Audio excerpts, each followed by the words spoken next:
Hello, my name is Kim Walker and I'm a Capacity Building Associate with the National Alliance to End Homelessness. Welcome to the third module in our 5-part training on rapid rehousing, reducing homelessness using a rapid rehousing approach.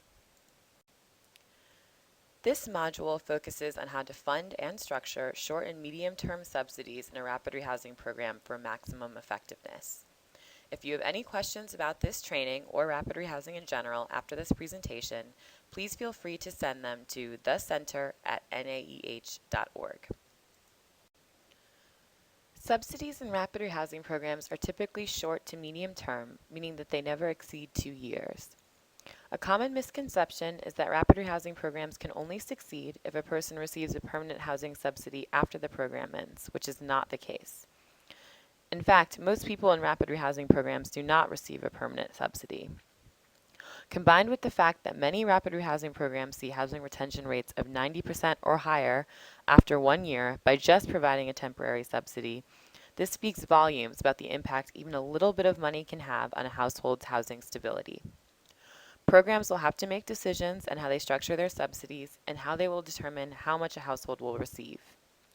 We encourage rapid rehousing programs to not use a one-size-fits-all perspective with households, but rather to analyze each household's situation and level of need individually.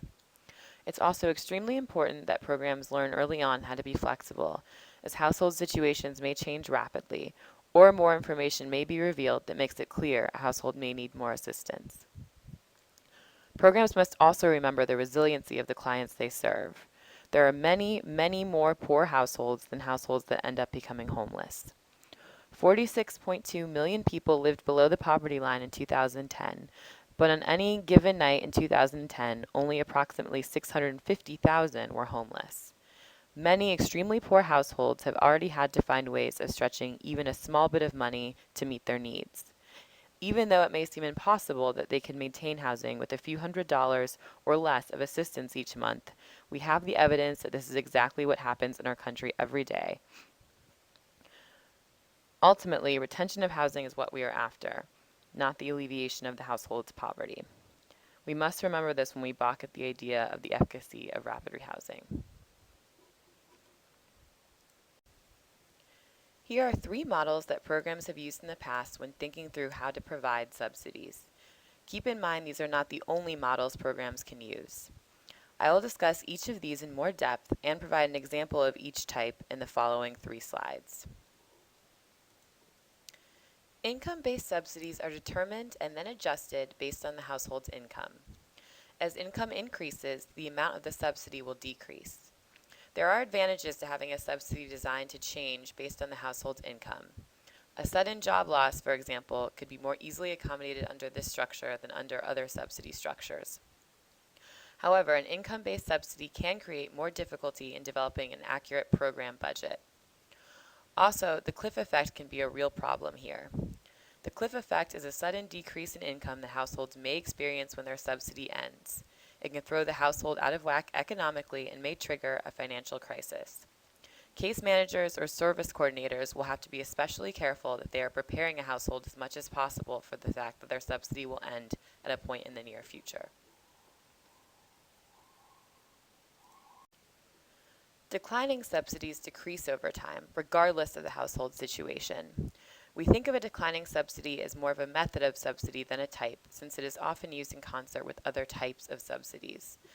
Declining subsidies that are not readjusted may cause problems if a household has a crisis that requires more support than the current subsidy amount can offer. Declining subsidies reduce the cliff effect by forcing households to adjust to receiving a smaller amount of money over time. Flat subsidies remain the same over time. The amount a household receives is often based on the cost of their housing. On the program side, flat subsidies make it easier to set a program budget for subsidies. The household also knows exactly what to expect to receive each month, which may make it easier for them to budget. This reduces the cliff effect one might experience with a different kind of subsidy model. Flat subsidies may need to be reevaluated if a household faces an unexpected crisis and needs a bit more support. Ultimately, the best subsidy program is one that is flexible to the household's needs and provides just enough assistance for them to maintain their housing and enough time to help them work on increasing their income. A recent study of rental assistance provided under HPRP, the Homelessness Prevention and Rapid Rehousing Program, showed that households that received 3 months or less of subsidy versus households that received more than 3 months of subsidy had very similar outcomes. Longer subsidies are not necessarily better. In terms of paying for subsidies, there are a number of sources available at the federal, state, and local levels. The new Emergency Solutions Grant, or ESG, and Continuum of Care, or COC programs include rental subsidies as eligible activities. Temporary Assistance for Needy Families, or TANF, which is often used to provide cash assistance for families, can provide up to 4 months of rental subsidy. States, territories, and tribes are the ones responsible for making decisions about the use of TANF. Home program funds can be used to provide up to 2 years of tenant-based rental assistance. In states and localities that have housing trust funds, these funds may be eligible to be used to provide rental assistance. The Emergency Food and Shelter Program, or EFSP, run by FEMA, can be used for very short-term or emergency rental or utility assistance. Community Development Block Grant funds can be used in a similar emergency-style fashion for short-term subsidies not exceeding 3 months. The Community Development Block Grant is also known as CDBG. The Supportive Services for Veterans and Their Families, or SSVF grant, can fund subsidies and services for organizations rehousing veteran households, including single veterans. Other sources of funding to look into would include local, state, and national foundations, private donors, the faith-based community, which can not only potentially offer funds, but beds, supportive services, etc., and local businesses and business improvement districts, which may have a special interest in preventing homelessness and ending street homelessness. We encourage you to become educated about different funding streams in your community and how they might be used to fund subsidies. That concludes Part 3 of our training, Reducing Homelessness with a Rapid Rehousing Approach.